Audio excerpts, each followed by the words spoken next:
Social media पर जो अश्लील कंटेंट अब बढ़ते जा रहे हैं किसी भी रूप में हो, तो उन कंटेंट का बढ़ने का कारण क्या है सर? सबसे पहले समझने की आवश्यकता है कि अश्लील हम किसको कहते हैं जी। जो भी चीजें हमारे समाज द्वारा स्वीकृत नहीं हैं, जो सामाजिक तौर पर समाज में लोग उसको पब्लिक डोमेन में देखना नहीं चाहते हैं, उसको हम कहीं ना कहीं अश्लील की कैटेगरी में डालते हैं। और ऐसा नहीं है कि सोशल मीडिया आने के बाद ये चीजें आई हैं, ये चीजें वर्षों से अलग अलग फॉर्मेट में एग्जिस्ट करती रही हैं। मुझे याद है कि जब हम लोग ट्रेन से ट्रैवल करते थे तो बुक स्टॉल्स हुआ करते थे रेलवे स्टेशन पर, और वहां पे हर तरह की किताबें और मैगजीन्स अवेलेबल होती थी। कुछ जो महंगी होती थी, जिसको आजकल हम सेल्फ हेल्प बुक कहते हैं, कुछ कॉम्पिटिटिव एग्जामिनेशन से रिलेटेड किताबें होती थी, और कुछ 20 रुपए की नॉवेल भी होती थी जो लोग पसंद करते थे पढ़ना, छिप छिप करके पढ़ते भी थे जी। सरकार ने इन सब चीजों को ध्यान में रख करके तब भी पॉलिसीज बनाई थी, आज भी बनी हुई हैं जी। मेरा ऐसा मानना है कि ये चीजें हमेशा से एग्जिस्ट करती रही हैं और समाज हमेशा इसके विरुद्ध लड़ता रहा है जी। जब भी समाज लड़ना बंद कर देता है, वहां से समस्याएं विकराल स्वरूप लेना प्रारंभ कर देती हैं। जब से आप पाएंगे लगभग 2016 के बाद इंटरनेट फ्री हुआ, तो जब भी चीजों की कीमत घटती है तो उसके हमको कीमत पे भी करनी पड़ती है। तो जब हमको फ्री में मिला इंटरनेट, जिसको एक कहा जाए इंटरनेट की क्रांति कही गई भारतवर्ष में, मैं कंपनी का नाम यहां कोट न करके मैं सीधे मुद्दे पर ही कहना चाहता हूं, तो जब आपने फ्री में इंटरनेट लोगों को दिया तो उसका उपयोग भी उसी तरह से होगा। तो पहला कारण अश्लील कंटेंट फैलने के पीछे का है कि आपने इंटरनेट बहुत ही इकोनॉमिकल और बहुत ही कम कीमत में लोगों तक पहुंचने की रास्ता प्रशस्त कर दिया। दूसरा है इंस्ट्रूमेंट, जिसके माध्यम से चैनल, तो वो है मोबाइल फोन। आप पाएंगे इस समय 5,000 रुपए में भी आप एक स्मार्टफोन ऐसा खरीद सकते हैं जो सारे फीचर्स जो एक स्मार्टफोन में होने चाहिए, लगभग सारे फीचर्स उसमें होते हैं। चाहे वीडियो बनाना है, चाहे वीडियो शेयर करना हो, चाहे किसी भी तरह की चीजें आपको चाहिए, तो ये सारी चीजें जब इजीली इकोनॉमिकली, इनफैक्ट मैं बोलूंगा बहुत कम कॉस्ट में अवेलेबल हैं, तो ये उन लोगों तक भी जाएगा जो लोग सही अर्थ में उतने ज्यादा अकाउंटेबल नहीं है, जिम्मेदार नहीं है, अथवा तो एजुकेटेड नहीं है, या तो उनको उसकी इकोनॉमिकल कोई भय नहीं है। तो मेरा मानना है कि ये एक प्रमुख कारण इसमें से रहा। जो अगला कारण है वो है बेतहाशा शहरीकरण। तो जब हम गांव में रहे अथवा तो शहर में रहे तो एक सामाजिक बंधन में हम बंधे हुए थे, तो हमें डर था कि हम अगर कुछ भी लिखेंगे या कुछ भी शेयर करेंगे तो कल किसी को पता चलेगा तो उसका एक सामाजिक हमारा नामोसी होगी, बदनामी होने की संभावना थी। लेकिन जब आप ऐसी जगहों पर आ गए जहां पे आपको कोई जानता ही नहीं है, तो एक आप अननोन व्यक्ति के तौर पर, जो हम एनोनिमस बोलते हैं सोशल मीडिया में आज के तौर पर, कि आपको कोई जानता ही नहीं है, तो आप शहर में आ गए, गांव में भी आप हैं तो अपने आप को आपने एक जगह पे कन्फाइन कर रखा, बहुत ज्यादा किसी से इंटरेक्शन नहीं कर रहे। फ्लैट सिस्टम में कौन पास में रहता है, बहुत ज्यादा हम सामाजिक तौर पे जुड़े नहीं। तो जब हम अकेले होते चले गए तो डेफिनेटली जब हम अकेले होंगे तो उसका फायदा कोई ना कोई लेगा, और सोशल मीडिया ने इसका फायदा लिया। मेरा ऐसा मानना है कि आपस में इंटरेक्शन, जो परिवार न्यूक्लियर फैमिली बने, वो इसका एक बड़ा कारण बना है। हम ज्वाइंट फैमिली में जब तक थे तब तक इतनी समस्याएं नहीं थी, न्यूक्लियर फैमिली होना भी एक इसका सबसे बड़ा कारण है। तो अश्लील कंटेंट पहुंचने के पीछे के जो कारण है वो है मीडिया की इजीली अवेलेबिलिटी, समाज का विघटन, कहीं ना कहीं लोगों से जो जुड़ाव है वो कम होना, और इससे ज्यादा अगर मैं किसी चीज को कहूं तो हमारे यहाँ जो मोरल कहानियां हम दादा दादी के माध्यम से, परिवार के अलग अलग लोगों के माध्यम से सुना करते थे, वो कहानियां बंद हो गई, और उसकी स्पेस अभी भी हमारे जीवन में है। तो उसको कहीं ना कहीं ये सोशल मीडिया फुलफिल करता है। और इसमें एक तो करेला उस पर नीम चढ़ा, आ गया एआई, आर्टिफिशियल इंटेलिजेंस। गलती से भी अगर कोई वीडियो ऐसा आपके पास आ गया और आप उसे नहीं भी देखना चाहते थे, लेकिन 1 मिनट के लिए आपने उसको क्लिक कर दिया, अथवा तो आपने विजिट कर लिया, अथवा देख लिया, पता चला वो दनादन आपको 5 वीडियो और परोस देता है, और धीरे धीरे आदमी चाहे या ना चाहे। कई सारे चेंजेस जो हुए हैं जिंदगी में सभी की, किसी एक के लिए ये लागू नहीं होता है, हर किसी की लाइफ इवॉल्व होती गई है, चेंजेस आते गए हैं। जो जो चीजें सर ने कही हैं उससे हम सभी ताल्लुक रखते हैं, बहुत रिलेट कर सकते हैं इन सभी चीजों को। जो रीजन बनता है सोशल मीडिया का, जो हमने क्वेश्चन उठाया कि क्यों ये ज्यादा बढ़ता जा रहा है, क्योंकि जैसा इन्होंने कहा कि वो एल्गोरिदम में आ जाता है कि आपने थोड़ा सा वॉच टाइम उसे दे दिया तो वैसे ही कंटेंट्स आपके सामने आते चले जा रहे हैं। आपने बीच में एक बात कही थी कि पहले भी ऐसी चीजें होती थी, अब भी ऐसी चीजें हैं, बस वो डिफरेंस इतना आ गया कि अब हमारे पास में सोशल मीडिया है। पहले भी नीतियां थी तो अब भी कुछ नीतियां होंगी सोशल मीडिया की कि वल्गर कंटेंट के विरुद्ध खिलाफ क्या नीतियां हैं, सोशल मीडिया ने क्या नीतियां बनाई हैं? देखिए, सरकार हमेशा से अश्लील चीजों को छापने की और उसको डिस्ट्रीब्यूट करने के विरुद्ध नीतियां अंग्रेजों के जमाने में भी थी कि आप ऐसी की थी। समय के साथ पॉलिसीज बदली। वर्ष 2000 में हमने आईटी रूल्स बनाए ताकि जो लोग भी इंफॉर्मेशन टेक्नोलॉजी के माध्यम से किसी भी तरह का र्यूमर अथवा अफवाह फैलाएं तो उनके ऊपर सरकार किस तरह से एक्शन ले। लेकिन पनिशेबल एक्ट 2008 में सरकार ने इसको कन्वर्ट किया कि भाई सजा मिलनी चाहिए, क्योंकि हमें आर्टिकल 19 हमको निजता का अधिकार देता है। मैं मानता हूं कि हर व्यक्ति के पास स्वतंत्रता है, एक्सप्रेशन की स्वतंत्रता। जैसे हम बैठे हैं तो हमको ये जो मीडिया का जो हमको स्वतंत्रता मिली हुई है कि हम लोगों तक अपनी बात पहुंचाएं, तो ये हमारा संविधान हमें राइट देता है। लेकिन संविधान वहीं पे साथ में ये भी कहता है कि व्यक्ति की स्वतंत्रता वहीं समाप्त होती है जहां से दूसरों की स्वतंत्रता प्रारंभ होती है। चाहे अनचाहे सोशल मीडिया पे इस दूसरी लाइन को ध्यान में नहीं रखा गया है। मेरी स्वतंत्रता महत्वपूर्ण है, पर मेरी स्वतंत्रता से ज्यादा महत्वपूर्ण है जो हमारे आसपास में लोग हैं उनकी स्वतंत्रता का हनन नहीं होना चाहिए, जिसे हम कहते हैं कि किसी की भावनाएं आहत नहीं होनी चाहिए। तो आपका कंटेंट यदि किसी की भावनाओं को आहत नहीं कर रहा है तो ऐसे में कोई समस्या नहीं है। लेकिन आपका कंटेंट अगर किसी की भावनाओं को, चाहे वो धार्मिक हो, चाहे व्यक्तिगत हो, चाहे राष्ट्रीय हो, चाहे राजकीय हो, चाहे जातिगत हो, चाहे एथनिसिटी से संबंधित हो, या किसी भी तरह से यदि आहत कर रहा है तो ये ऑफेंस बनता है। और भारत सरकार की नियम के हिसाब से 3 साल की सजा से लेकर उम्र कैद तक की सजा है, और जो फाइनेंशियल है वो लाखों में जो है इस पे पनिशमेंट के सरकार ने प्रोविजन बना के रखा हुआ है। और इसी नाते आप देखेंगे बहुत सारे यूट्यूबर्स सभी रिसेंट पास्ट में उनके ऊपर सरकार ने एक्शन लिया है। आपने पास्ट में भी देखा है बहुत सारे यूट्यूबर्स एंड जो सोशल मीडिया इन्फ्लुएंसर्स हैं उनके ऊपर भी सरकार ने एक्शन लिया है। अभी 3 लोगों को गुजरात सरकार पकड़ करके प्रयागराज में वो लोग कुछ ऐसी एक्टिविटीज कर रहे थे जिसके नाते गुजरात सरकार जो है, गुजरात पुलिस उनके ऊपर कार्यवाही कर रही है। तो ये सारी चीजें चूंकि प्रोविजंस हैं, प्रावधान है, इसीलिए सरकार उस पर एक्शन लेती है। पर इससे ज्यादा महत्वपूर्ण है सरकार का काम नियम बनाना है, पुलिस का काम उस पर एक्शन लेना है। इन दोनों के बीच में आता है समाज, क्योंकि पुलिस अपने आप तो उसको कहां से पता चलने वाली है कि कौन सी चीज समाज में ऐसी चल रही है जो आपत्तिजनक है। यह काम हम नागरिकों का है। जो जागरूक नागरिक हैं उनका कर्तव्य बनता है कि वो आइडेंटिफाई करें कि कौन सा कंटेंट ऐसा है जो पुलिस तक पहुंचे, जिसके ऊपर ऑब्जेक्शन लिया जाए, जिसके विरुद्ध हम समाज के तौर पे एक आंदोलन खड़ी करें ताकि उसके ऊपर सरकार विवश हो और उन लोगों के ऊपर एक्शन ले। सामाजिक व्यक्ति के तौर पर, समाज के तौर पर आवाज उठाना चूंकि हमने बंद कर दिया है, यह समस्या है। समस्या सरकार की तरफ से नहीं है, समस्या पुलिस की तरफ से नहीं है, समस्या समाज के तरफ से है कि समाज पब्लिक डोमेन में बोलता है, लेकिन उसके ऊपर आप एक बात बताइए, आप व्हाट्सएप के ऊपर आपके पास कोई भी मैसेज आया, आप उस मैसेज से सहमत नहीं है, आप थोड़ी देर के लिए आप उसको प्रेस करके रखें, वहां पर आएगा आपके पास option report for abuse, right? कितनी बार अब्यूज हम करते हैं? हम नहीं करते। हम या तो डिलीट कर देते हैं या तो छोड़ देते हैं। हम उस पर एक्शन क्यों नहीं लेते?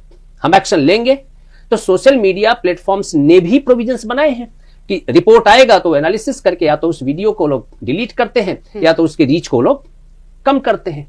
पर ऑब्जेक्शन हम नहीं लेंगे, हम रिपोर्ट भी नहीं करेंगे, हम आंदोलन भी नहीं करेंगे, हम पुलिस में भी नहीं जाएंगे, तो फिर हम बात ही करते रहेंगे। जैसा आपने कहा कि आवाज उठाना जरूरी है, और जो लोग ज्यादा जानते हैं वो रिपोर्ट के बारे में जानते हैं कि जब भी हम किसी ऐसे कंटेंट से रूबरू होते हैं, कोई भी कंटेंट हमारे सामने आता है तो हम रिपोर्ट करते हैं जब हमें वो बहुत ज्यादा वल्गर लगता है।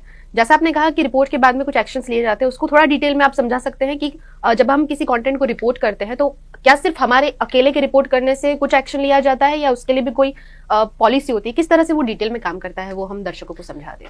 देखिए, ये एल्गोरिदम बड़ा ही कंफ्यूजिंग विषय है, क्योंकि अधिकतर जो सोशल मीडिया प्लेटफॉर्म्स हैं वो भारतवर्ष से मैनेज नहीं होती हैं, दुनिया के किसी न किसी ग्लोबल प्लेटफॉर्म से मैनेज होती हैं।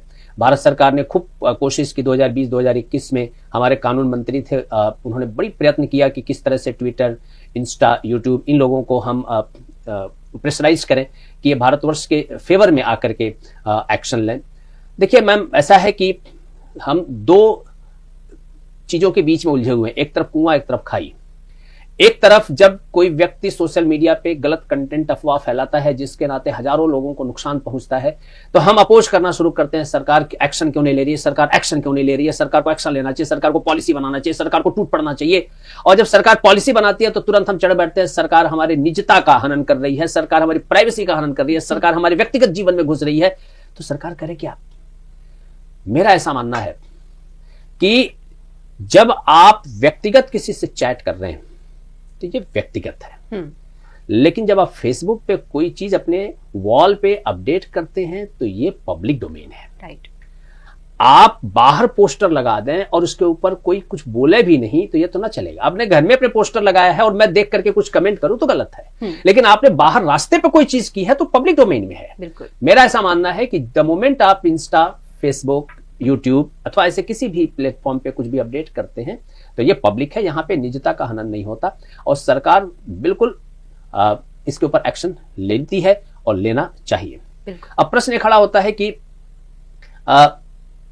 इसको किस तरह से सरकार अथवा तो पुलिस देखती है। सबसे पहले तो मान लीजिए कि अगर कोई भी अपडेट है जो आपको लगता है कि एक लार्जर पॉपुलेशन को नुकसान कर सकता है, इसके नाते राइट्स हो सकते हैं, इस र्यूमर के नाते बड़ा लॉस हो सकता है, हम तुरंत 100 पे फोन करके पुलिस को इन्फॉर्म कर सकते हैं। जरूरी नहीं है कि हम सिर्फ वही सोशल मीडिया पे ही रिपोर्ट करके अपनी जिम्मेदारियों से मुक्त हो जाए। हम पुलिस को रिपोर्ट कर सकते हैं और अब पुलिस लगभग हर एक शहर में इस तरह की साइबर क्राइम पुलिस सरकार ने ऑफिस बना दिए हैं और साइबर क्राइम पुलिस बहुत एक्टिव है। आप रात को 12 बजे भी साइबर क्राइम पुलिस को रिपोर्ट करें, आपको रिस्पॉन्स आता है। छोटे छोटे केसेस में पुलिस फंसी हुई है, जो खास करके फाइनेंशियल जो अभी चल रहे हैं उसके नाते, अदरवाइज इन केसेस में पुलिस बहुत एक्टिव रहती है। और मैंने न्यूज़पेपर्स में काफी बार पढ़ा है और बहुत सारी जगहों पे मैंने ये मीडिया में भी देखा है कि रातों रात पुलिस उठाती भी लोगों को है, गांव में से जाके, शहर में से जिन लोगों ने इस तरह के अपडेट्स किए, तो जिसने रिपोर्ट किया, मेरा मानना है कि देशद्रोह तक की केसेस लोगों पे लगती हैं, तो बहुत ही बड़ा है। और एक बार बोला हुआ शब्द यूनिवर्स में रजिस्टर होता है, ऐसा हमारे पूर्वज कहा करते हैं, ऐसा हमारा अध्यात्म भी मानता है। लेकिन सोशल मीडिया पे अगर आपने कुछ भी डाला है तो कभी डिलीट नहीं होता। इवन 2 साल पहले भी आपने कंटेंट डाला है और उसके नाते आज कोई इंपैक्ट हो रहा है तो सरकार तुरंत उस पर एक्शन लेती है। लेकिन हो सकता है कि गलती से आपसे कुछ अपडेट हो गया या आपने कुछ पढ़ा और आपसे भावुक होकर के आपने कुछ उस पर कमेंट कर दिया, आप एक पर्टिकुलर टाइम रहते रहते अगर आप उसको डिलीट कर देते हैं तो आप अपने पोजीशन को जस्टिफाई कर सकते हैं। कहने का आशय बहुत क्लियर है कि एक्शंस हैं, सरकार इन सब चीजों को लेकर, पुलिस इन सब चीजों को लेकर के बहुत ही संजीदा है, पर उससे ज्यादा संजीदा हमको होने की आवश्यकता है। अभी भी एआई आने के बाद, क्योंकि जो लोग एआई प्लेटफॉर्म बना रहे हैं वही ये सोशल मीडिया पेजेस भी बना रहे हैं, तो जो ही अब मान लीजिए कि ट्रेस करने के लिए हमने एआई प्लेटफॉर्म तैयार किया कि इस तरह के वर्ड्स यूज होंगे अथवा तो पिक्चर्स यूज होंगे तो एआई उसको फिल्टर कर देगा। पर एआई बनाने वाला भी तो वही है, तो एस्केपिंग विंडो भी बना देता है। कुल मिला जुला करके दोनों एक ही तरह के स्किल वाले लोग हैं। तो जैसा हम लोग रामायण महाभारत में पढ़ते थे कि उधर भी ब्रह्मास्त्र है, इधर भी ब्रह्मास्त्र है, राइट, इधर भी वरुणास्त्र है, उधर भी वरुणास्त्र है, तो जो स्किल इधर है वो स्किल उधर भी है। तो ऐसे में एआई भी बहुत हद तक सफल नहीं हो पाया है कि इन इंफॉर्मेशन को फिल्टर कर पाए। तो सरकार अभी लगभग कुछ महीने पहले ही हमारे इंफॉर्मेशन मिनिस्टर ने वापस पार्लियामेंट में कोट किया है कि हमको और ज्यादा स्ट्रिक्ट पॉलिसीज बनाने की आवश्यकता है। सरकार बड़ी तेजी से इधर काम करने की कोशिश करे। 2023-24 में कोशिश किया था, लेकिन वापस निजता का हनन को लेकर के चीज उतनी ज्यादा बन नहीं पाई है। पर मेरा मानना है कि अगर हम समय रहते इस पर एक्शन नहीं लेंगे तो हम वही गलती कर बैठेंगे जो हमने ट्रैफिक में किया है। हमने हाईवेज बनाए, रोड्स बनाए, पर ट्रैफिक रूल स्टिक नहीं किया। आज दुनिया में नंबर 1 पे हम रोड एक्सीडेंट में हैं। आज हम हर घंटे 28 लोग रोड एक्सीडेंट में मारे जा रहे हैं। तो हमने सड़कें तो बना दी, लेकिन इतनी छूट दे दी जिसको जहां में हमने वही गाड़ी चला रहा है। तो भारत स्वतंत्र होने के साथ स्वच्छंद लोगों का एक बहुत बड़ा समाज है। ऐसे में मेरा ऐसा मानना है कि सरकार को जितना जल्दी हो सके स्ट्रांग पॉलिसीज बनाकर, और जो लोग भी अपडेट्स डालते हैं अथवा अपडेट डालने के बाद जो उसको शेयर करते हैं, जैसे संगीत सोम जी के साथ हुआ था कुछ वर्षों पूर्व, उन्होंने किसी ने कोई अपडेट डाला था और उसको उन्होंने शेयर किया था, पुलिस उनको उस पर एक्शन मिली थी। तो ऐसे में दोनों या जो लोग भी उसमें इन्वॉल्व हैं, तो जिसने कंटेंट क्रिएट किया उसको भी सजा मिले, और जिन्होंने उन कंटेंट को शेयर किया, पूरी चेन में जितने लोग इन्वॉल्व हैं सबके ऊपर एक्शन हो, ऐसा सरकार को इंश्योर करना चाहिए, क्योंकि भय बिन होत न प्रीत।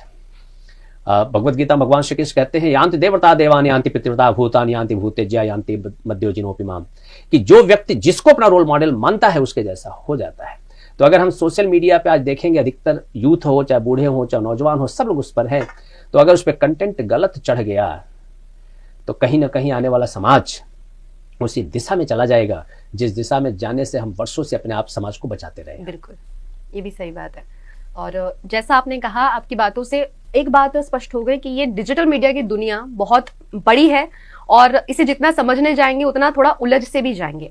और एक और बात भी सही है कि इसमें समाज यानी कि हम सभी बहुत इंपॉर्टेंट फैक्टर हैं इसके। स्पेशली जब हम कहते हैं कि हम अपने देश की बात करते हैं कि देश को डेवलप करना है, तो वहां पर युवाओं की बात होती है और आज का युवा ही सबसे ज्यादा सोशल मीडिया पर एक्टिव है। और कहीं ना कहीं हम जो चीजें देखते हैं, जो चीजें सुनते हैं, उसका असर हमारे परसेप्शन पर, हमारी सोच पर भी होता है। तो ऐसे में जैसा हमारी बातचीत के बीच में सामने आया है कि गवर्नमेंट अपना काम कर रही है, पुलिस भी अपना काम कर रही है, लेकिन जो समाज बीच में है वो अब उससे किस तरह से हम अवेयर कर सके, डिजिटल मीडिया की इस दुनिया में किस तरह से इस कंटेंट को रोका जा सके या कम किया जा सके, तो इसके लिए आप आखिर में क्या मैसेज देना चाहेंगे दर्शकों को? देखिए, आप अभी डिजिटल महाकुंभ हमने पूरा किया।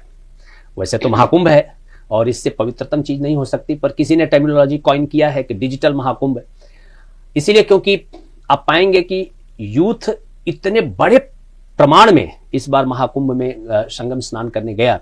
तो आखिर हुआ कैसे? ये डिजिटलाइजेशन का ही आउटकम है। आप जब लोगों को संगम में स्नान करने के लिए ड्राइव करेंगे तो वही यूथ इसी सोशल मीडिया से इंस्पायर होकर, इसी डिजिटल प्लेटफॉर्म से इंस्पायर होकर संगम में स्नान करने जाएगा।